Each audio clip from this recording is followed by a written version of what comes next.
wow, just like holy shit, wow.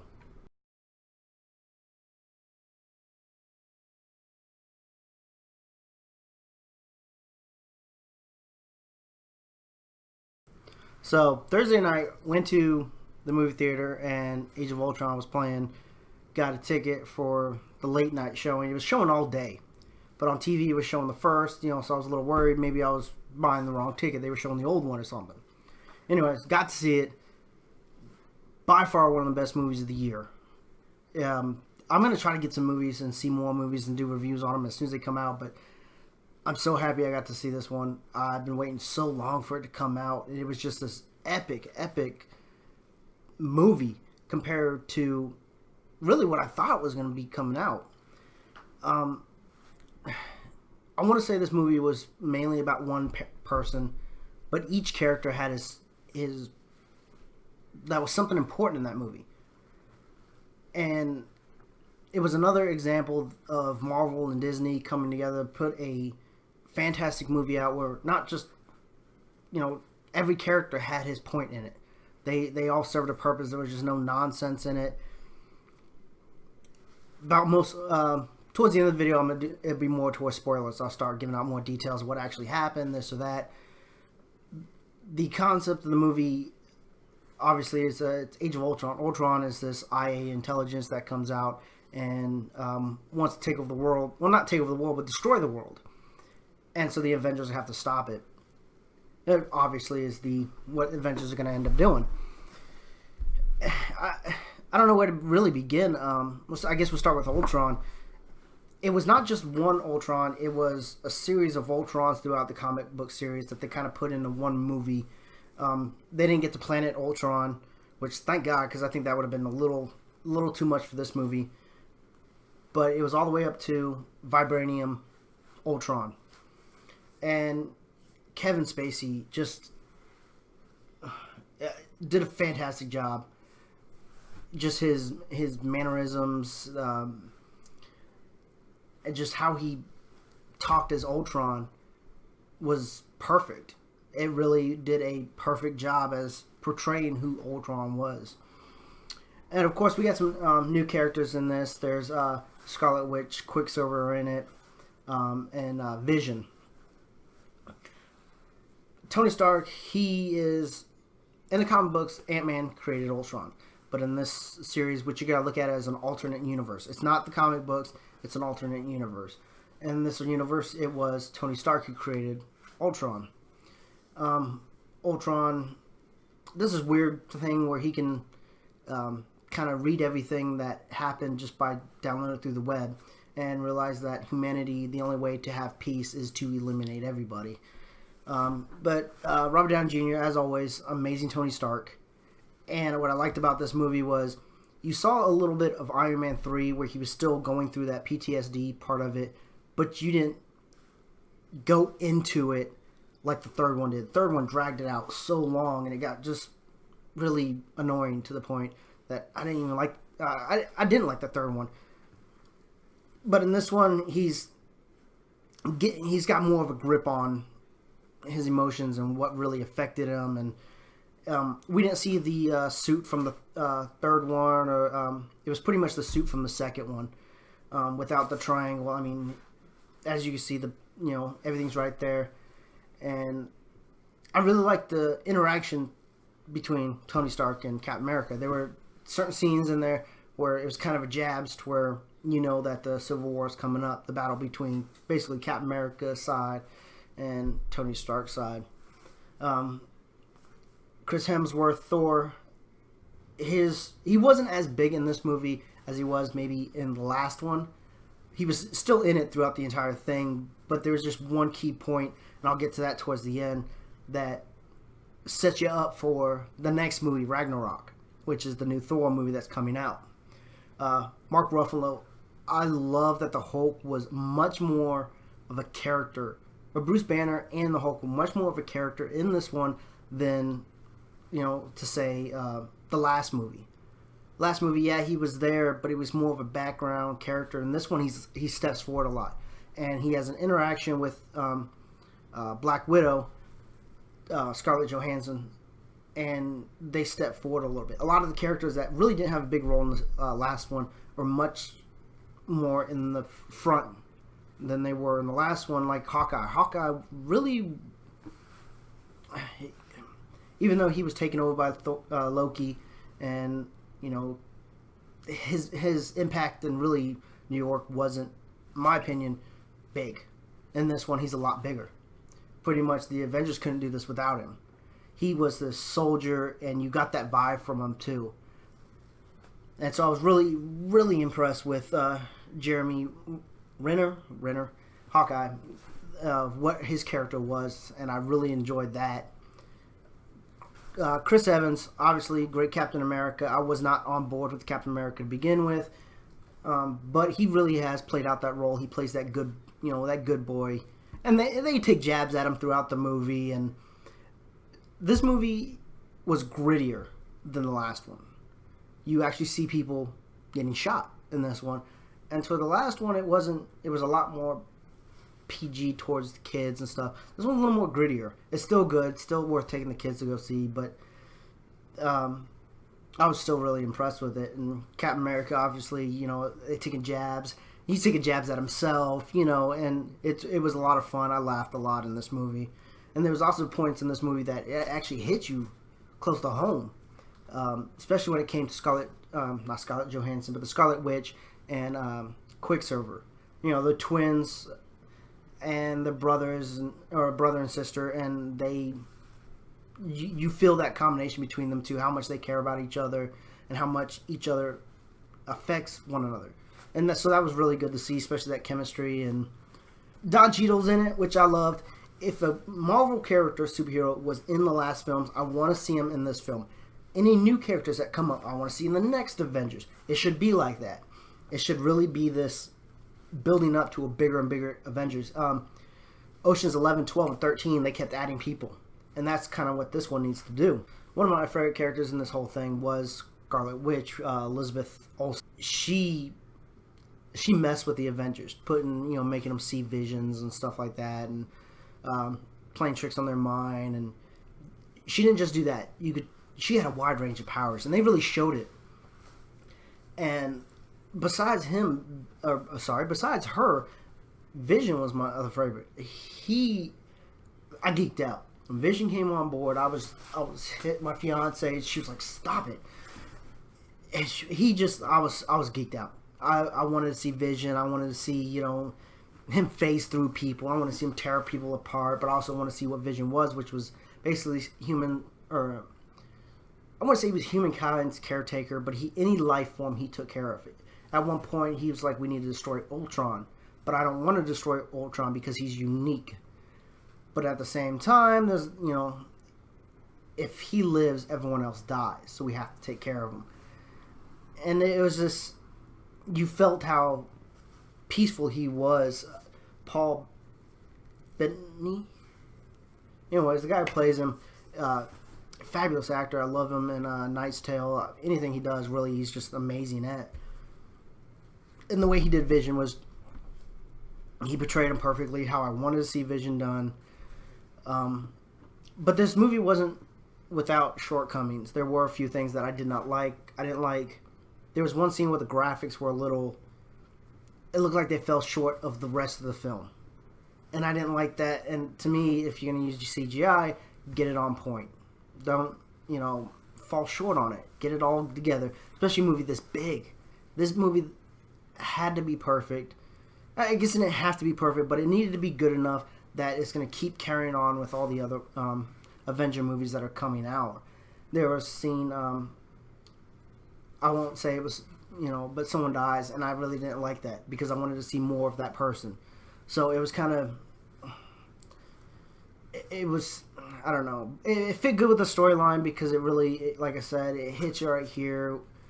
And it needed to happen for the storyline. The storyline, at points when you think it's going to go slow, it picks right back up. There was no real slow parts in this. I saw a little more of Hawkeye's past, or not past, but his real life. Like I said, he was a front runner in this film.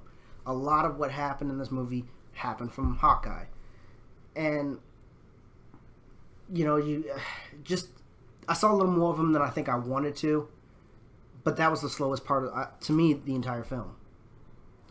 Of course, Stan Lee makes an appearance in it, which is always great. I love his appearances in it.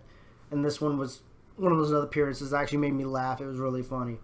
I'll start breaking down the movie now. So if you don't like spoilers, you can end it here. Thank you for watching. But here's how the movie went. It started off, the Avengers are hunting for the that scepter, the one that Loki had. They come down onto Van Strucker, who has it, going after him. And they get it. Scarlet Witch and Quicksilver. Of course, she does what she does best. She puts stuff in your mind, but she allows you to see things too. And Tony Stark is the first one to be affected. And I think that really gets in his head, because that kind of plays throughout the plot of the entire movie, was what he saw. And so he becomes wrapped up in the scepter. And so he wants to study it. So they take it back, they're studying it.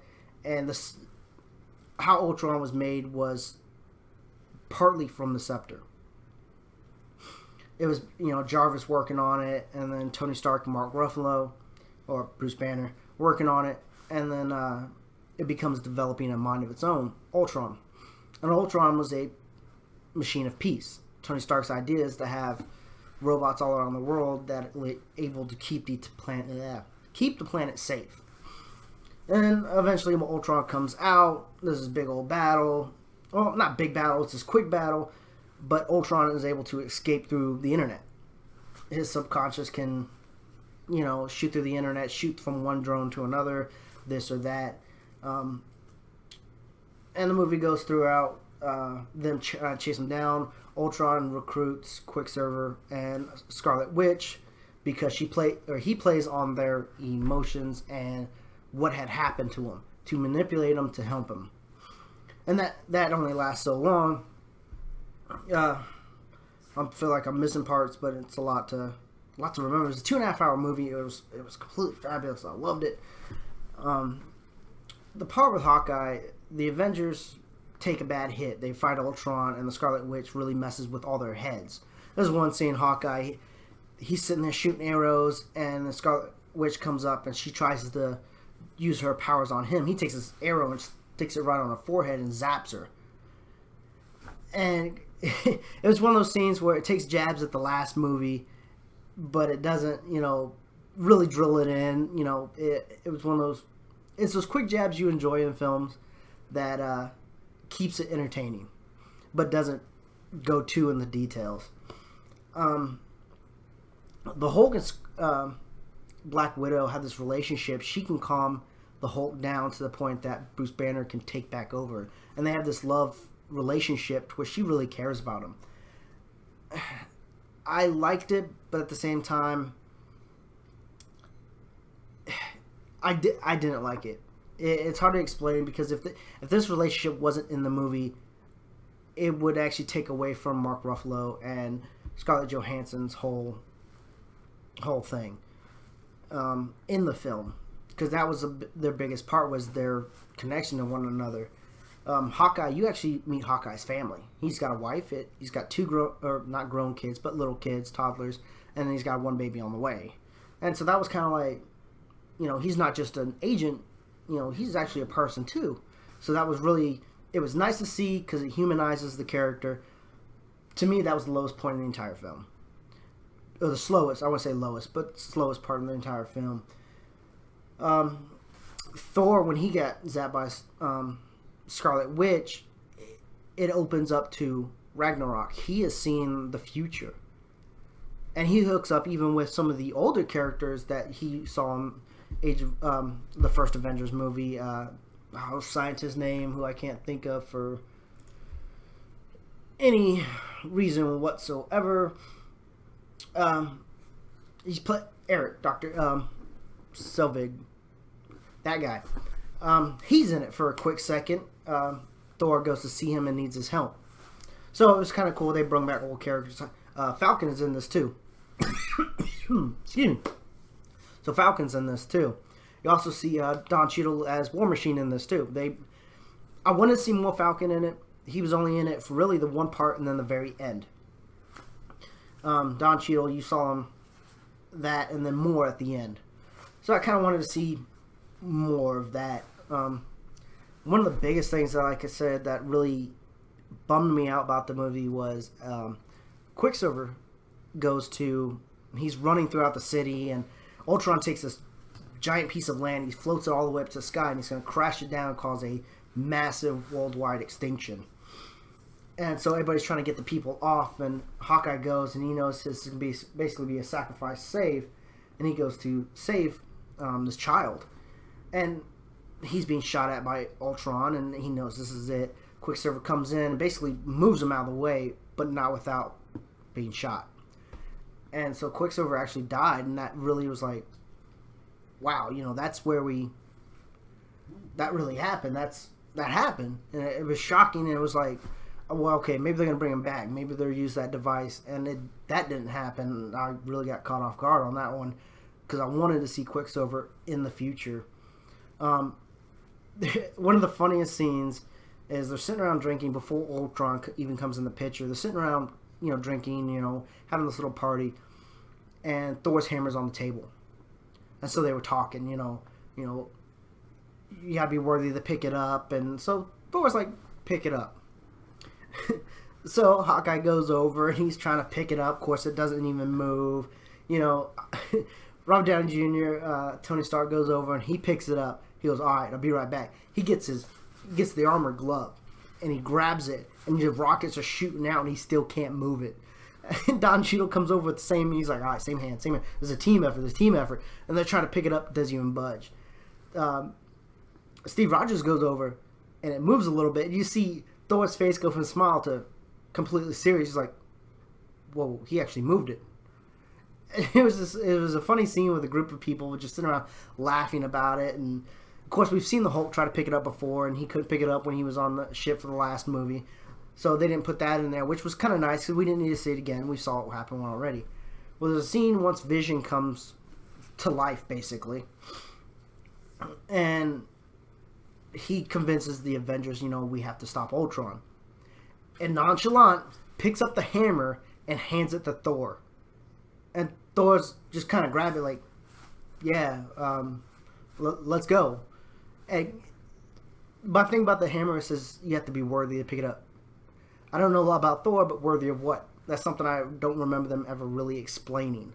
So, just for the Vision to pick it up kind of nonchalant and everything and, wield it around was kind of, it was funny. It caught you off guard. And being a big comic book fan, even though, like I just said, I'm not big on Thor, but, it really was like, wait, what? But with those shortcomings, like I originally rated this a 5 out of 5. And my buddy's like, well, if you had these scenes in it you didn't like, then, why are you going to give it a 5? And I was like, all right, 4.5 out of 5, okay? So that's going to be my final one. It's definitely worth seeing. I'm buying it when it comes out on DVD. You should too. It was an amazing movie to end Phase 2.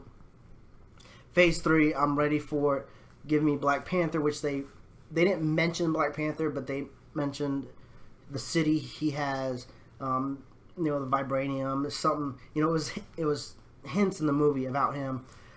Get me Doctor Strange, get me Spider-Man. Let's see more of these people in here. So when we do Infinity Wars Part 1, Part 2, we got the Avengers. At the end of the film, Vision's not there. It's Captain America and Black Widow, and their new job is to train the new Avengers. And that consists of War Machine, Falcon, and Scarlet Witch. And so I don't know if it's a whole separate team or if they're just, they're basically new recruits. They're just going to train the new recruits to join the already team. It was kind of, one of those things that's kind of left up in the air. It was like, what do you think? There's a lot of speculation what could be going on. At the end credits, Thanos puts on the glove but has no crystals. Vision comes to life because he's got the soul crystal in his head. So it leaves questions, is he going to take that soul crystal from him? And so he can put it, and will that kill the Vision? So it's a speculation. Hopefully not. I loved Vision's character in this. It was amazing. Of course, you see yells a lot in every movie he's in. Samuel L. Jackson, he's in it. Agent Hill is in it. She's actually working for Tony Stark, but secretly she's still working for the non-existent S.H.I.E.L.D. So that is overall great film. Got to go see it. You must see it. It was definitely worth seeing. And I hope you like this. Subscribe. I'll try to put something in the description below. Maybe I don't know. I'm tired. It's late, and I'm about to start streaming Batman. So I am. Check out the links below. Follow me on all the channels that I'll post below: Twitter, Twitch. Like this, comment. I love to read comments when people leave them. You know, whether they're good or bad. It gives me something to read. Gives me something to think about. If it's actually good criticism, or if it's just you enjoyed it, let me know. Like I said, follow, subscribe, all that good crap. I gotta start my stream. I'm tired. I'm extremely tired. I just got off work. It's 10:51. I gotta stream for at least 3 hours.